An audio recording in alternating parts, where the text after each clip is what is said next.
Shalom, shalom. First things first, I want to give honor and praise unto Yahweh. Ba'ashem, Yahweh Shai, Ba'ashem HaKodash. We say Barakat Yahweh, Barakat Yahweh Shai, Barakat Yahweh, Barakat Yahweh Shai, Barakat Yahweh, Barakat Yahweh Shai, Ba'ashem HaKodash. And we give double honors to our apostles and our elders, which are the apostle elders, a great millstone, which feed us with knowledge, wisdom, and understanding through the spirit and power of Yahweh Ba'ashem Yahweh Shai. Let's jump right into it. Salakia for my voice. Jake is a little under the weather, but, we going to keep, fighting through it. And we almost there. The things you see taking place right now, and you see apostate at the top. All right, now because the year to come, 2026, is the year of the apostates, sellouts, and fallouts. Okay, I'm paraphrasing, but you see everything that's taking place with Genesis, which is not surprising. They're already changing their name again, because you can't reinvent the wheel. Okay, if you truly had it and you truly were in it, the Lord said, "My yoke is easy." Okay, this thing is not a hard, confusing thing. But the Lord said that He resisteth the proud. So these guys are being resisted, and that's another form, starting with their, ex-leader, which all the things that came out, we already seen the tall tale signs as everything was building up. Going back to the Passovers, and those right now are irrelevant. You can apologize, but if you fall out, all those things are laid upon you, because now it made sense the things that they were doing. All right, so let's jump right into it. This verse was heavy on my spirit because this proves that this was happening in the ancient world, and these guys are coming back.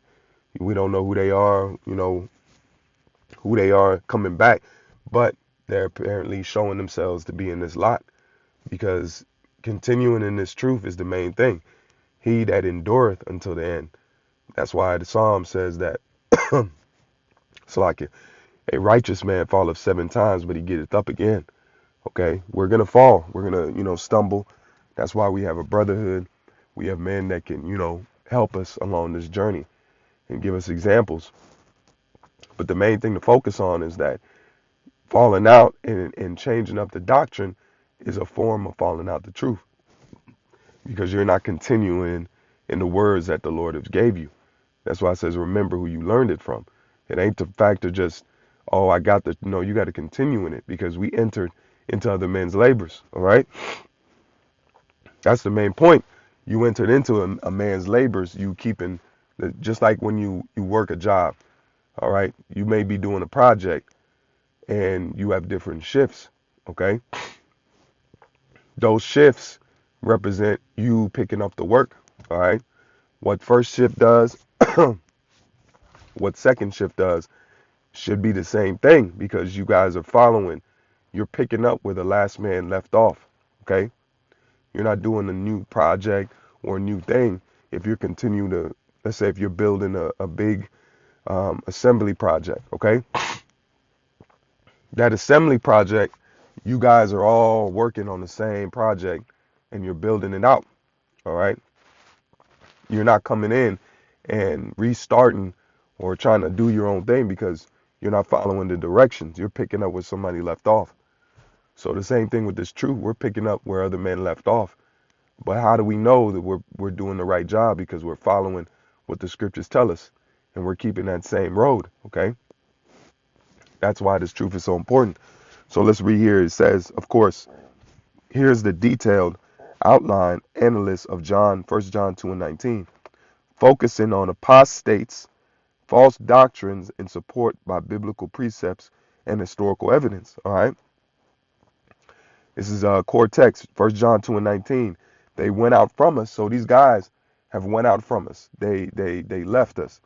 All right. Because these guys were actually a part of, speaking of Great Millstone, going back to the One West, all right, with our apostles and elders. So they now don't want to deal with One West. And you see they're turning their back on the name.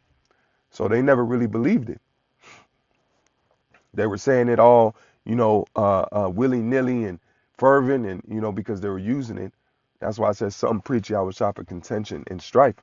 So they really was just using that as contention and strife, all right, because they were coming in and coming through they were pretending they were coming through the straight gate, but they're really coming through another way because their hearts weren't in it.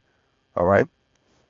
It says they went out from us, but they did not really belong to us. So they weren't of the fold. That's why it says the sheep knoweth my voice and they follow me. That's the part. You got to hear the voice, but you got to follow the lamb whitherever he goeth.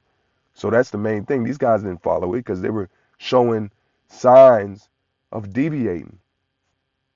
And if you're a sheep that falls away from the flock, you're easy prey. That's why it says the devil is as a roaring lion. And what's the main? Their egos, man.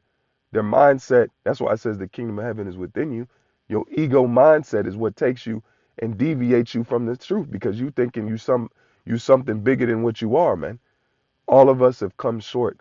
Our righteousness is as filthy rags. So we got to pray that Yahweh Shem Yahshua give us a righteous spirit and lead us in the right way and give us to Yahweh Shai, because if you're not given to Yahweh Shai, you're going to fall out. And it says they went out from us, but they did not really belong to us. For if they had belonged to us, they would have remained with us. But their going showed that none of them belonged to us.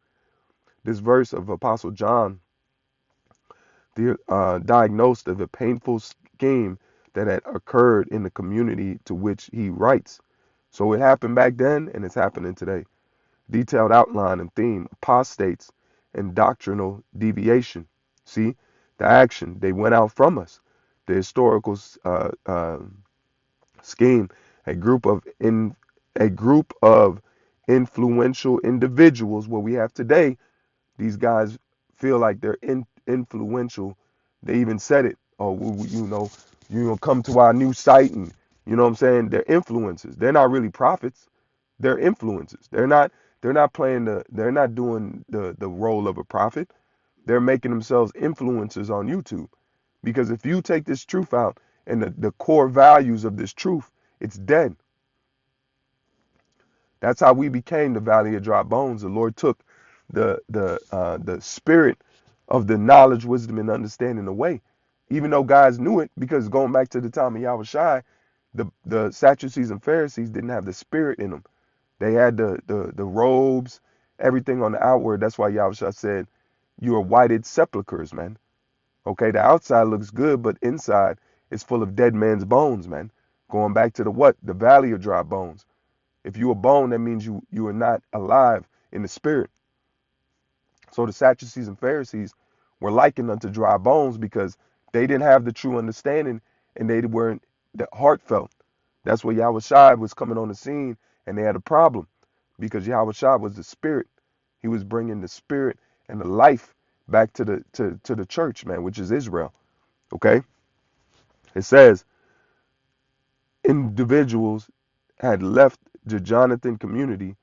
These were casual attendees, these were not casual attendees, but likely teachers or leaders. See, not a peaceful departure. Their going out was an active separation, creating rival group with a competing interpretation of Christianity. This caused confusion, and you see it happening, hurt, and doctrinal crisis among those who remained. And this is exactly on point, man. What you see taking place today is a departure from the spirit. These guys are not locked in, man. All right, they are apostates, they're fallouts, and they're bringing damnable heresies, man. The heathen can make it. Are you out of your mind? After everything that these guys have done, these heathens have done to us, they want to bring them into the fold because they are, what does it say? They never departed from Esau. These guys made Edomites kiss their boots and slapped guys, and that was all an act, man. All right. It says implied reason, the context. Later points, excuse me, points to early Gnostic doctrine, denial of incarnation. They likely denied that Yahweh Shai had come in the flesh, and they're denying the name, man. They're turning their back on the name. And everything that the Lord came and pushed, they're going to eventually change. They're already changing the main things, man. They don't have to change anything else. Because the thing that they change is so heinous and out of left field that alone is going to get them judged, man. Okay?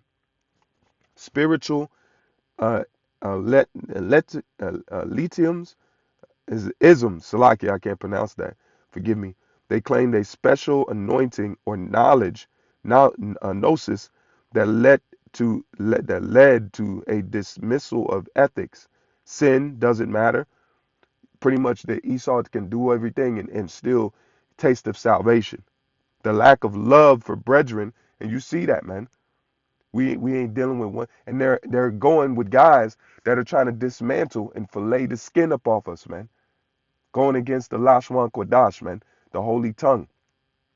All right, they're going against that, try to disprove this, and they're filleting the skin.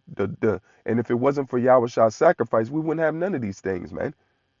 They're just glorified Christians. They're Christian.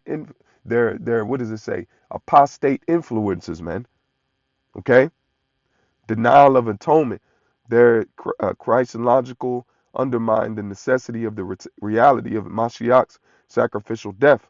Okay, um, right here, apostate reveals a lack of genuine origins. If they had truly been with us, i.e., born of Yahweh, part of the spiritual family, they would have endured. Their ultimate rejection of core apostate teachings demonstrated their true nature was not rooted in Yahweh. Come on, man. The comfort for the faithful, the comfort for the faithful. These teachings were meant to assure the remaining believers that they were not ones who had failed or lost the truth. The scheme, while painfully purified and clarified the identity of the true church. So this shows us we in the right spirit, because these guys were pretending to be on point, pretending to be of the elect. Now this gives us a thing to stay in the course, man, and don't be like them. They're examples, man. All right, they're examples of how not to be. And Yabashim Yahshua is showing that, hey, man, we're in a time of wild things taking place, because judgment must begin at the house of the Lord. So this is a form of judgment, and to show us that Yabashim Yahshua is active, man, and he's purifying the church, getting these guys up out of here. That's why, hey, whatever we go through, man, just fall on prayer, just like Apostle Racha always says. Pray, man, that the Lord keep the Spirit on you. David said the same thing. Take not thy Holy Spirit from me, man. We got to pray for that fervently and ask for that daily, momentary, every moment we can, man. What does it say? Pray without ceasing. All right. So I just wanted to bring that out real quick. Forgive me again, Salakia, for my voice. Lord willing, I'm taking my herbs, I'm taking my oils. I got them on me now, and then I send up prayers. Yabashim Yahshua, gets me back into full health. I'm already feeling better, but, Yabashim Yahshua is just, we're in the time of, great things happening, man. All right. So with that, I say call Allah Yahweh, Ba'ashem Yahweh Shai, Ba'ashem Chakwadash. Until the next time, I say Shalom. And more on how to never keep faith. Shalom.